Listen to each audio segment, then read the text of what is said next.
Konnichiwa from BA. This is a Rorschach Japan update from the 19th of June 2025. A quick summary of what's going down in Japan. On Friday the 13th, the Foreign Ministry raised its travel warning to level 3, which urges Japanese citizens to avoid all travel to most areas in Iran and Israel, like Tehran, Tel Aviv, and Jerusalem, because the conflict is getting worse following Israeli attacks on Iran. About 380 Japanese nationals are registered as residents in Iran and around 1,000 in Israel, excluding short-term visitors. The ministry warned that the situation could worsen and said those abroad should try to stay safe and keep an eye on the news for any changes. Then, a few days later, on Tuesday the 17th, the ministry announced that it was thinking of evacuating Japanese nationals from Iran to Japan, though it hasn't made any final decisions on that. On the domestic front, a recent government survey found that over 50% of female local assembly members in Japan have experienced harassment, over twice the rate of male members. Harassment included sexist remarks, physical contact, and a generally demeaning attitude toward female politicians based on the belief that women should be homemakers, all usually coming from fellow politicians or voters. The survey gathered responses from all over 5,000 local assembly members nationwide. Women make up a small minority in local assemblies, with over 20% of town and village councils having no women. Much of the online commentary has been on how this shows that Japan is still very much an old boys' club, filled with men in their 40s and 50s who may have a bias against women.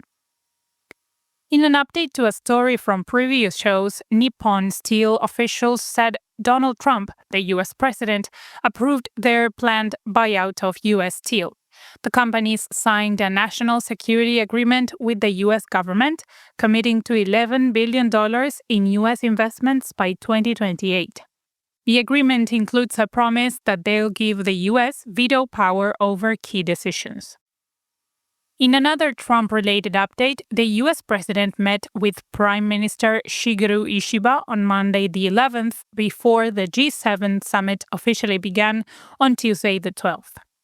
They discussed tariffs and the military conflict between Israel and Iran, but the meeting only lasted 30 minutes and they didn't reach any deal on tariffs or agreements on what actions to take after Israel attacked Iran.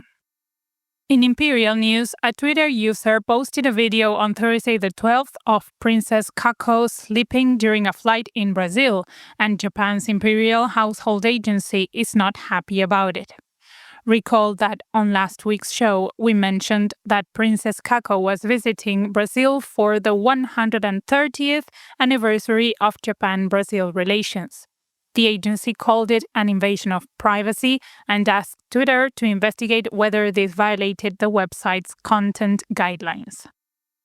Funnily enough, most Japanese people on Twitter didn't care about the video of her sleeping. Instead, they talked about a video that caught her taking a seat in economy class on a flight in Brazil, asking why their princess wasn't put in first class. Quite a few seemed to think that Kako flying coach was only fair in light of the many recent incidents with politicians trying to sneak ways to get tax-free money. In other news, an off-service bullet train stopped in Tochigi Prefecture, north of Tokyo, while running without passengers on Tuesday the 17th. JR East, the railway operator, had to pause train service for hours in that area to carry out inspections, which disrupted travel for thousands of people. The next day, on Wednesday the 18th, JR East said that the train had stopped because of a suspected power supply malfunction. It's not the first time something like this has happened. Several trains from the E8 series, a new model that was first introduced last year, have also had power unit failures. For now, JR East has suspended the independent operation of the E8 series, which mainly runs between Fukushima and Yamagata Prefecture in northeastern Japan, until they can confirm it's safe. Speaking of transportation, the government has decided to impose fines for minor bicycle traffic violations called blue tickets, which will go into effect on the 1st of April 2026. The fines will range from 3,000 to 12,000 yen, which is $20 to $82 for riders aged 16 and up. The highest fee will be for smartphone use while riding. One of the blue ticket fines includes riding on the sidewalk, but many members of the public were against having this as a violation, since in some places riding on the road is too dangerous. However, the police said that only dangerous sidewalk cycling would be fined. Serious violations called red tickets, which include things like drunk cycling, will still result in criminal penalties. In unrelated news, Kobayashi's Seisakusho, a factory in Kyoto Prefecture, Western Japan, is working to combat foreign worker accidents caused by language barriers, a topic we have covered in previous shows, by using an automatic chat translation system. Developed by Kaminashi Incorporated, the system comes as both an app and computer software. Over half of the factory's 110 employees are Vietnamese or Thai, and the system makes it possible for them to translate conversations in real time. Before, misunderstandings caused by language barriers resulted in delays and errors. Now, the new system has reduced the number of mistakes and made it easier for workers to ask questions and give feedback.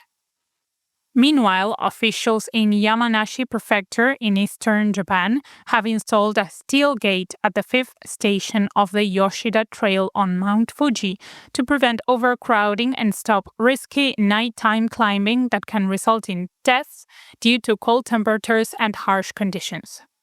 Starting the 1st of July, climbers must pass through the gate, which will be closed from 2 p.m. to 3 a.m.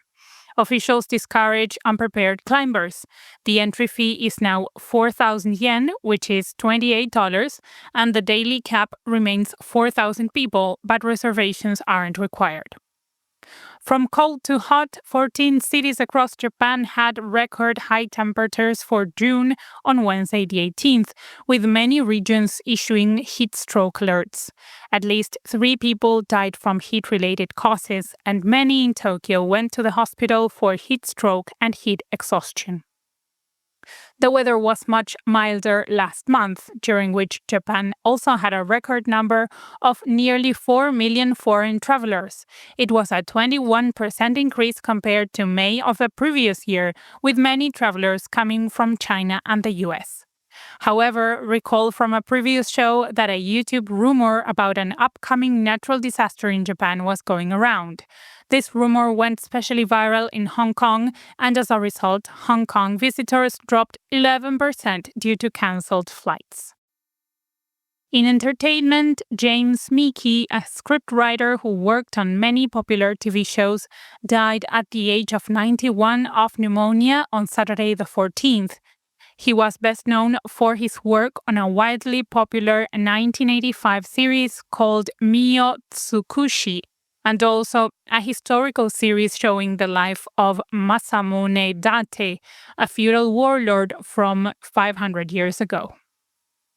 Closing this edition on some more positive entertainment news, Chao, a Japanese animated film, won second place at the Annecy International Animation Film Festival in France on Saturday the 14th. The movie takes place in a future where mermaids and humans live alongside one another and features a comedic love story between a regular human and a mermaid princess who starts off the story as a giant orange fish. And that's it for this week. Thank you for joining us. We're looking for someone to write the Ocean Update. Send us an email at info@rorschach.com with Ocean Writer position in the subject line if you'd like to join the Rorschach team. The job description is waiting for you in the show notes. Mata ne!